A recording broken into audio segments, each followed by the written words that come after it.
and YouTube. I am getting. Oh, can y'all not see me? Can y'all not see me? Oh, no. Hey, quiet. Can y'all not see me? Actually, no, I shouldn't do that. I should do this. Okay. Alright, let me turn on Instagram. Okay, let's go live. It's been a very busy day, guys.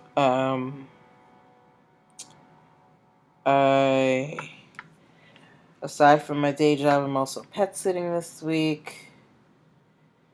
And trying to take care of some business and be a responsible adult. Okay. And comment. Whoever is watching on Instagram, hey, them ish brand. Hi. Whoever's watching on Facebook or YouTube, if you could please let me know if you could hear me. Alright, so we're all here on Instagram. Hello, Clubhouse. Y'all coming in? Yes, hello, my beauteous ones. Okay, we're getting started at 8:05. Hey, essentially true. Hey, darling, I haven't seen you. Haven't seen you in quite a bit. We're gonna get started shortly. We're gonna get started at 8:05. I'd just like to give people time to come on into the room and get comfortable. If you don't know what this is, you will know very shortly. And those of you who do know what it is, maybe, I don't know, send your friend who you invited a note and let them know that we on. Okay. All right. But for those of you who do know what this is about, I've got some great stories for you. If you like to gamble, there's a story for you. If you are a Marvel fan, particularly Iron Man, there's something for you. Hamilton fans, Roblox players. If you are a fan of Jacques Cousteau, the famous what marine biologist? I don't know what it was. And if you ever used Liberty Tax Service, there is a story for you as well. Okay, so we have stories that run the gamut this evening. Very excited about it. We're going to get started at 8:05 on the dot. I just want to give people a chance to, if you want to grab something to drink, grab a snack, find something so that you can record some notes. That's what the 5-minute buffer is for. Okay. So, get comfy. And if you hear mild snoring in the background, that is the dog that I am pet sitting. She's such a cutie, but she's so old. Like, she can't walk and breathe at the same time. Sorry, guys. All right. So, yeah, we're getting started in less than a minute. So, hey, Roxy51, Rye. Hey, that Brandon guy. We're gonna have a good time tonight, guys. Hey. And if y'all want, maybe we could do some Q&A on business formation topics. But first, I'm gonna introduce myself at 8:05 for those who might be new to this broadcast and don't know what's going on. Hey, y'all. Okay, it's 8:05. We can get started. Okay, welcome.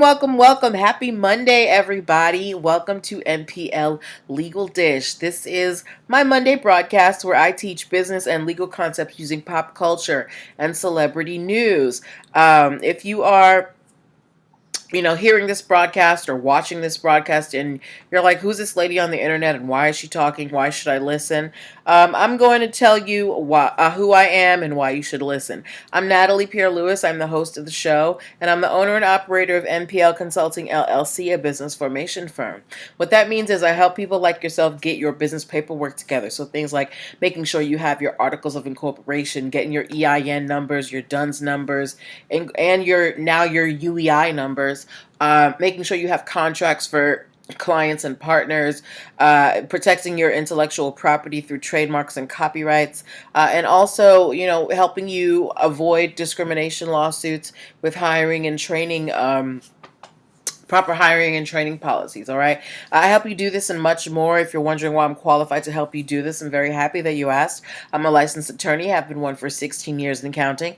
I've started multiple businesses for myself and others, both online and offline. I've had many careers in the realms of entrepreneurship, the law, education, hospitality, and administrative support. And most important, I'm very passionate about making business and legal education as accessible to everyone as possible. Not everybody has the time, the money, or the desire to go to business school or to law school, but a lot of you have amazing business ideas, and if you're going to be successful, there are just some things that you need to know. There's no way around it. So that's why I'm here to let you in on what's what. All right.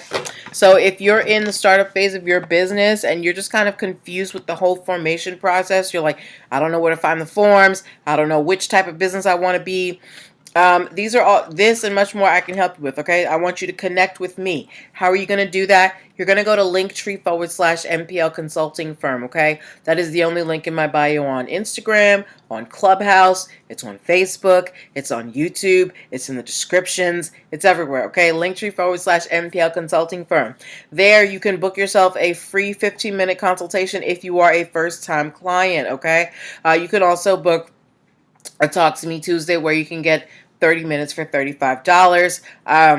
Linktree/NPL Consulting Firm is also where you can download my free Biz Launch cheat sheet. It is essentially a checklist of the tasks that you should be taking care of as you go, as you start to build your business. All right. It's a 16-page PDF document. So, and it's totally free. So go pick that up at Linktree/NPL Consulting Firm. Linktree/NPL Consulting Firm is also where you can pick up my digital products. For the month of August, we're going to be focusing on money management for entrepreneurs. I haven't put up any posts yet, but that's what we're going to be doing. So you can pick up my Money Management for Entrepreneurs ebook. It is only $9.97. It shows you, how you're supposed to divide your money, how you're going to set up your bank account, the how you should be calculating your expenses and recording them and things like that. So go pick that up for $9.97. All right. Okay, and last but not least, Linktree/NPL Consulting Firm is where you can connect with me on all of my other social media platforms. It's got all the links over there. All right. Okay, so now that I have shilled my wares, let's get to the reason why we are here on this evening, okay? Just in case somebody is new here and doesn't know what's happening, this is how the show works.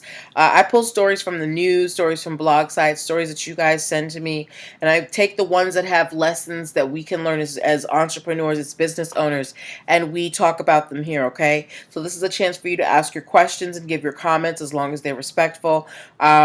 It's you learn a lot more when you're engaged in the conversation, all right? So don't be shy about, asking your questions. Put it in the chat box. Clubhouse, you have the option of, voice or chat, but, however you want to ask your questions, you are more than welcome, okay? All right. So we are going to get started right away. I think I've talked about everything. Do I have anything that I need to tell you all about? Not at the moment. Not at the moment. Brenda, you are not shy, please. Anyway. But yeah. Okay. So we are going to start with our stories right away. Okay.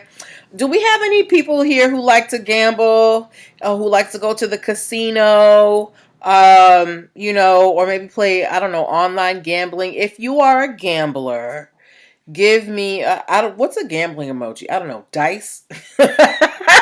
That shows you how much I don't like gambling. I don't like risking my money like that. But if we have any people here who like to gamble, Give me some type of gambling emoji. The only thing I can really think of is maybe dice.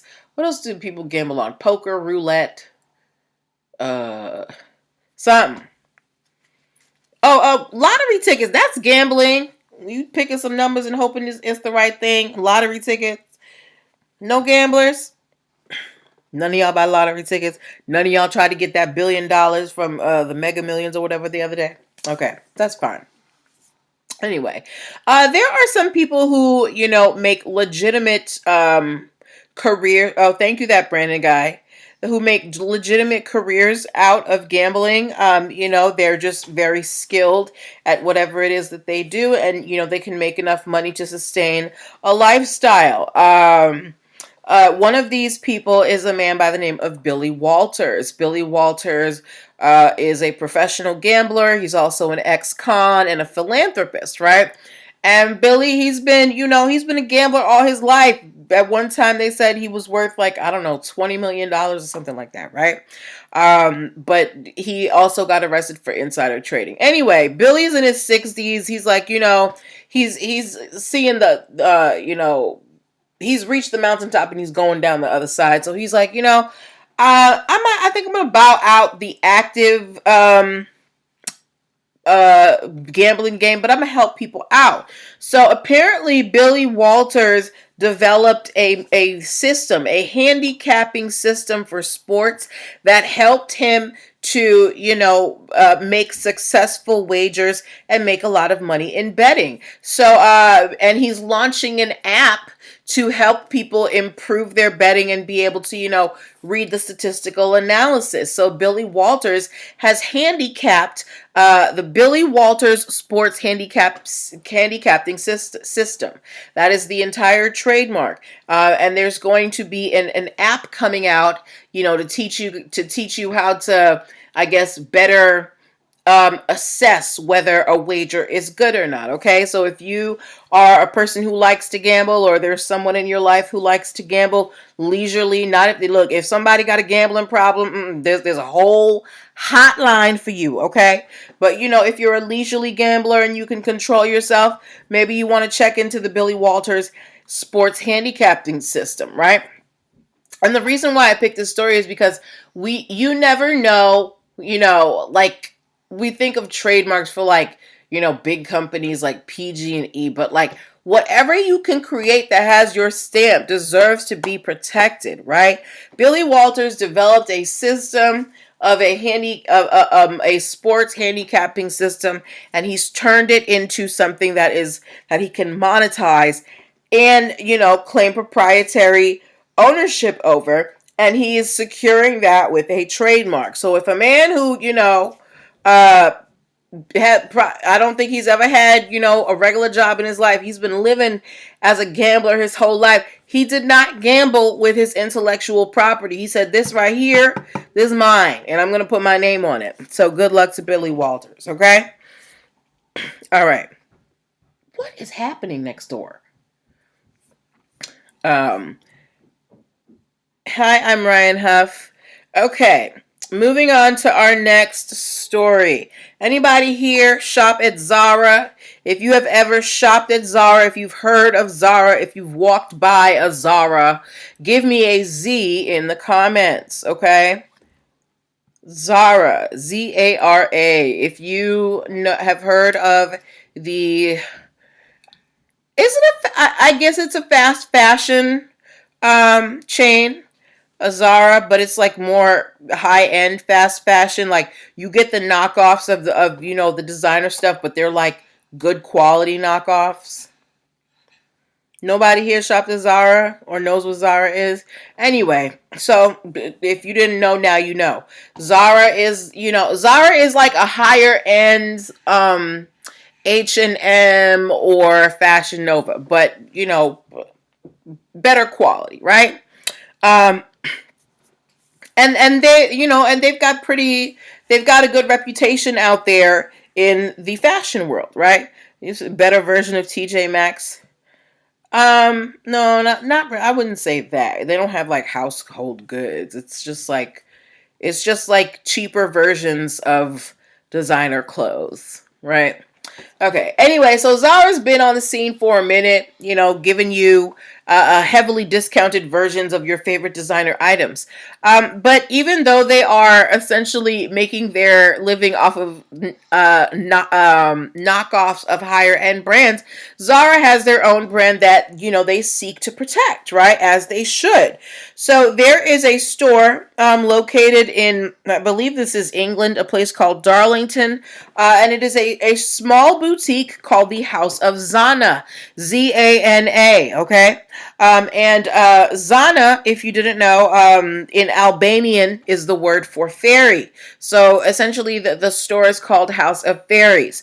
Anyway, the owner of this store, she tried to trademark the name of her store, and Zara filed an opposition against her. They basically said that there would be confusion in the streets, if House of Zana was allowed to coexist with the Zara name. They were like, people might think that Zana is associated with us, and we work hard to build our name, Judge. No, you can't just let House of Zana up in here.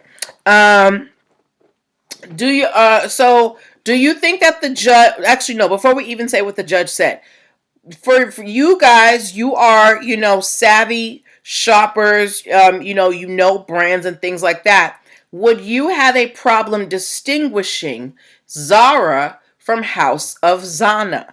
Like if you saw a Zara item in a store, and in that, okay, let's use the TJ Maxx. Let's say you go to TJ Maxx, you in the dress aisle, and they have different brands and stuff. Hey, King J Good, and you see one item that says Zara and one that says House of Zana. Would you think that those two brands were related to each other? Because that's essentially what Zara is saying. What do y'all think? Let me know what you think. Clubhouse, let me know in the comments. Do you think Zara and House of Zana, is there a possibility of confusion between the two? Let me know. Let me know. Come on, y'all. It's Monday. It's the beginning of the week. Give me some energy. That Brandon guy said not necessarily. And that's exactly what the tribunal said for the trademark. They shut Zara down. They said look Zara, at best, it would be a very tenuous and fleeting association.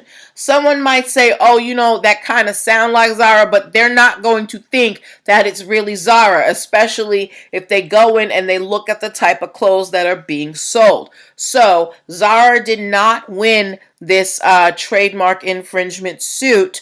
Now, my second question is, do you think that Zara was just trying to zealously defend their brand name, or were they doing too much? Because we have talked on here before about, larger brands trying to use trademark bullying to, basically push around smaller brands. Do you think Zara was trying to be a trademark bully, or were they genuinely concerned that there might be some confusion between Zara and House of Zana? What y'all think? Let me know what y'all think. That Brandon guy said, I think they were just doing their due diligence. I think so too. Because even the judge said, there is a fleeting chance of association, however small. So that means that there is at least a possibility. Maybe not with everyone, or maybe not for very long, but but again, when you have a brand name that's out there and you're trying to, really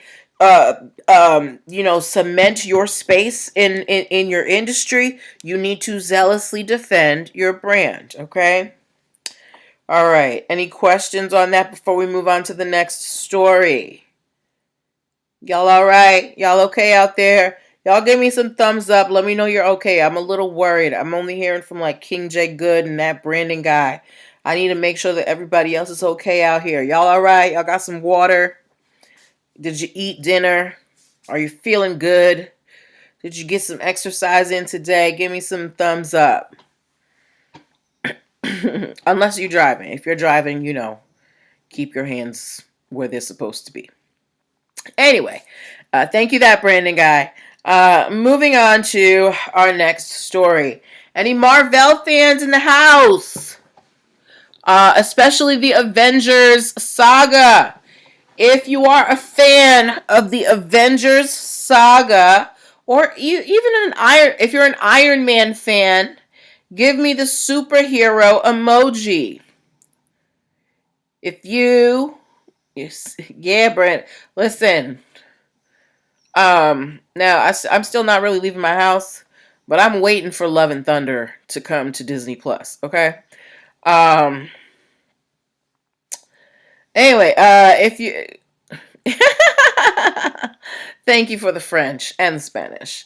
Any Iron Man fans? Marvel, Iron Man, some Avengers. Just me and Brandon. That's okay. That's okay. Anyway, so I don't know if you guys remember the Iron Man 3 poster, the cover art for Iron Man 3, right? But if you don't remember, thank you, that Brandon guy.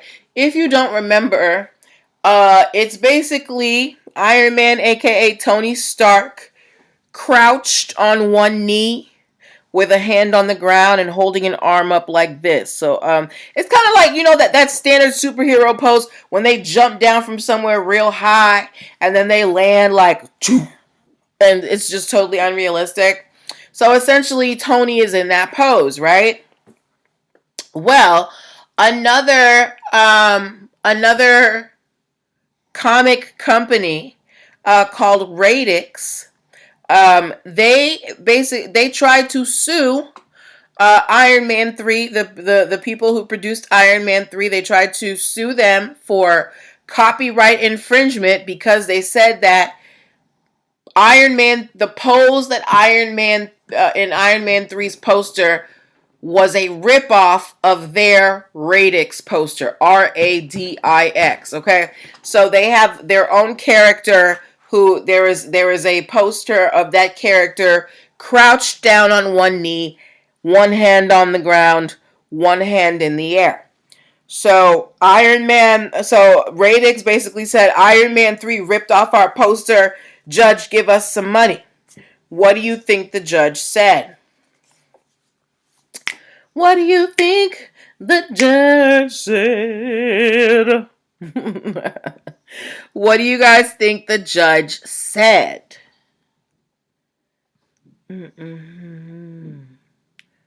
What y'all think the judge said? That Brandon guy said, that's crazy. They often make light of it in every movie about that post. Exactly. I was just watching Deadpool the other day, and that's what this... Brandon, the judge, okay, the judge didn't say that in so many words, but essentially, yes. The judge threw out the lawsuit. The judge was like, look, yes, there are some similarities in, the Iron Man 3 pose and Radix, but girl, this is a standard pose. Like, no. So the Avengers win again. All right, but I do encourage you, if you want to know what I'm talking about, Google Iron Man 3 Radix poster. Okay, and Radix is Radix. Okay, all right. What is happening? Okay. Anyway. Do we have any Hamilton fans? Any Hamilton fans in the house? I've never watched Hamilton. I'm not really interested. I don't really care about American history. I don't find it that interesting. Because I learned it all my life in school. So I like to learn about different countries' history. But do we have any Hamilton fans? I haven't either. But I've heard some of the music. The music is popping. Now, again, Hamilton, it is a Disney production. And we know that Disney does not play about their productions, right? There is a church organization called RGV Productions, and they put on different Christian productions. They basically put on their version of Hamilton, and they reworked the songs, to be more Christian. And there was also a sermon that contained some anti-LGBTQ rhetoric in it. And they streamed this version of Hamilton on the internet. So now they are being sued for copyright infringement because you can't just take someone's stuff and put it on the internet, right? Um, Now, there's stuff to be said for parodies and things like that. People, do parodies of musicals and things all the time. However, this organization used the actual background music from Hamilton in their play, and they had no license to do so. Y'all know how serious Disney is about their brands and licensing. And Hamilton is under that Disney brand. So best believe Disney is on the case. And this organization is going to have an uphill battle trying to convince a judge that this is not, copyright infringement. And then on top of that, as a copyright holder, you have the right to decide what people do with your work, because not only did they essentially just copy the story, they used some of the music. You are now in the copyright holder's territory, and you were supposed to ask them for their permission, and you did not, and that could cost you money, even though they didn't charge any money for this production, right? So this is just, word to the wise. If you're going to revamp someone's play and use the original music, make sure you get some type of license from them. Just give them a heads up and say, hey, I want to do this. Are you all right with that? Let me know. Okay, do I got to slip you a couple dollars? Because sometimes that's all it takes. Just a couple dollars, grease some hands, and you'll be all right. Okay? All right. Any questions before we move on? Y'all all right? Hey, hey, hey. Y'all all right? Hey, hey, hey. Look, my energy's low today, guys. So I'm trying to keep myself up. So I need some stuff from y'all too. Brandon's here. Brandon's hyping me up. I see you. But yeah, come on, everybody. Okay. Next story that we are talking about. So I found that majority of my audience tend to have children or have children in their lives if they're not biological. So if you've got children somewhere, in your vicinity, I'm sure you've heard of Roblox. If you have heard of Roblox, please give me an R in the comments. If you are a Roblox fan, or I mean, not if you're a Roblox fan, but if you know what Roblox is, give me an R in the comments. Okay. Thank you, that Brandon guy. Let me see what's going. Clubhouse, y'all don't like to talk to me. Y'all be hurting my feelings, but that's okay. I still love y'all. Anyways, if you don't know what Roblox is, apparently it is it's a gaming platform that lets you build games. But that Brandon guy said Roblox is good for people who want to learn about building in the metaverse. Okay.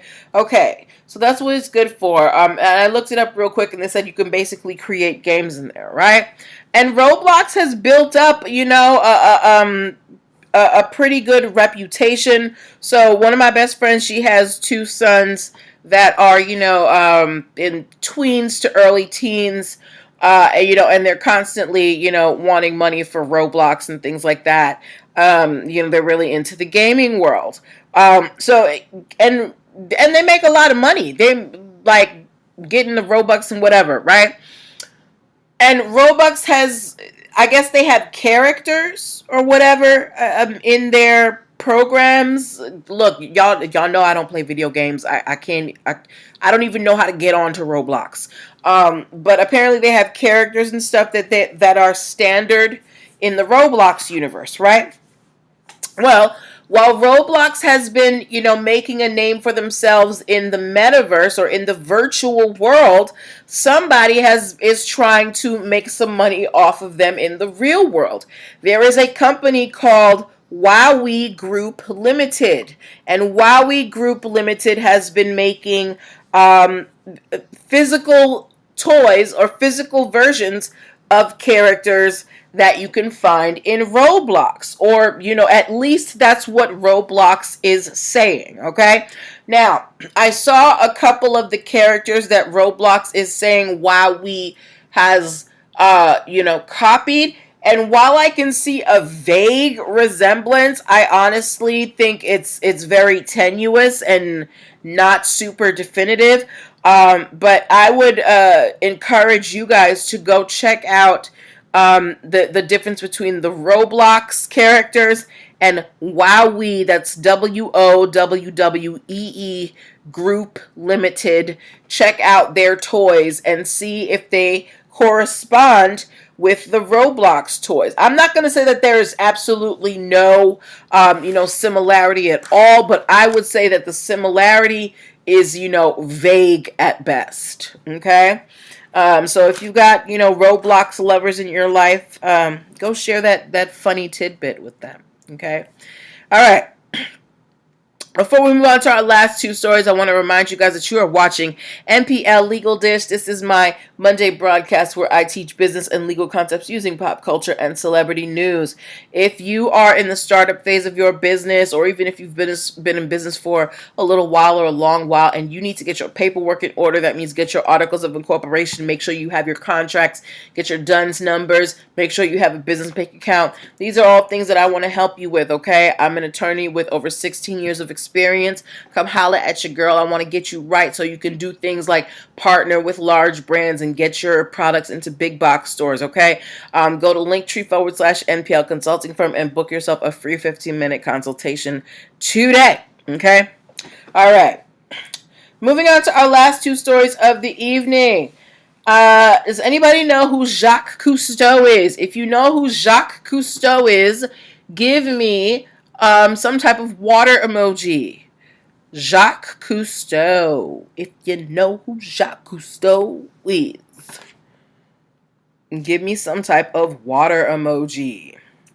Thank you, that Brandon guy. Okay.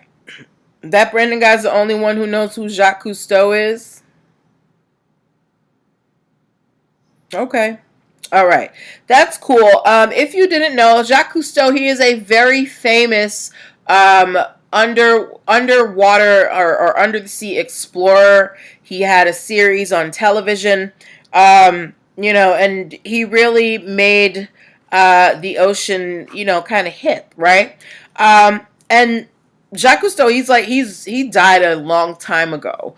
But of course, his brand lives on. However, Jacques Cousteau's brand, Jacques Cousteau's likeness, his image, the usage of his name and things like that in his work, it's not owned by his family. Jacques Cousteau's intellectual property is actually owned by an organization called the Cousteau Society, which was developed specifically to manage his intellectual property. Apparently,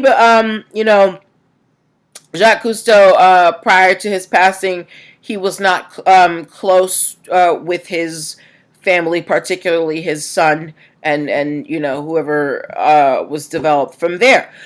So Jacques Cousteau's, intellectual property was being managed by the Cousteau Society, but then along comes Celine Cousteau, who is Jacques Cousteau's granddaughter, and she is a documentary film producer, and she actually produced a couple of films, a couple of documentaries having to do with the water, and she included, photos of her grandfather, clips of his work, and things like that. And she is being sued by the Cousteau Society for copyright for copyright and trademark infringement. It doesn't matter if you're related to somebody, right? If you do not have the rights to their intellectual property, you need to ask the person who owns the right. So yes, Celine Cousteau, she's Jacques Cousteau's granddaughter. You know, she should be able to be like, hey, granddaddy, can I do that? But granddaddy's not here anymore. And before granddaddy died, he said, I don't want my family members taking care of my intellectual property. I want this company right here that is only, you know, whose only focus is my benefit. So Celine Cousteau is now in a battle with her grandfather's, with the caretakers of her grandfather's intellectual property. So it's just to remind you guys that, you know, you can't just use someone's, you know, work because you know them. Even Jimi Hendrix's brother has been sued for trademark infringement and copyright infringement for using his brother's name, you know, for music related things. So you just have to be careful out there, okay? Yes, very gangsta. And moving on to our last story of the evening. Did anybody here watch Better Call Saul? If you watched Better Call Saul, I don't even know what an emoji would be for that, but just give me a B. But if you watched Better Call Saul, give me a B. If you don't know what I'm talking about, Better Call Saul was a spin-off series from Breaking Bad starring the attorney that Walter White used, you know, when he was cooking up all his meth. So if you never heard of Better Call Saul, I only watched like a couple episodes. It didn't really interest me, but you know, it was a spin-off of Breaking Bad. Anybody on Clubhouse heard of Better Call Saul? Facebook, YouTube, what y'all doing? Okay. Anyway. So what was I saying? Anyway, in Better Call Saul, it's just all types of crooked stuff going on. Saul is a crooked lawyer. He's working with crooked people, all of this stuff, right? And of course, there is tax fraud happening, all right? Now, in Better Call Saul, never watched Breaking Bad. Oh, you should watch Breaking Bad. I actually like it. If you like Snowfall, you'll like Breaking Bad.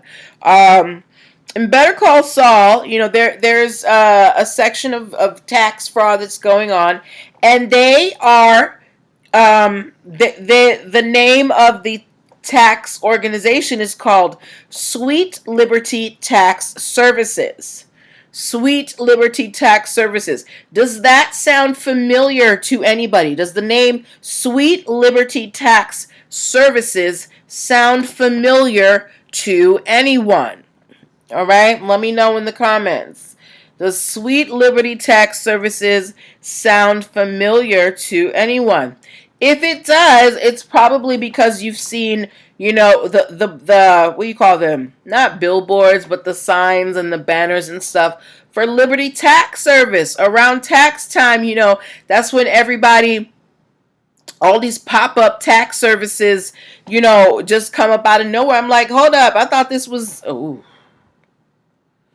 Ooh. Okay, I gotta hurry up Instagram because my phone just gave me, you know, a thing.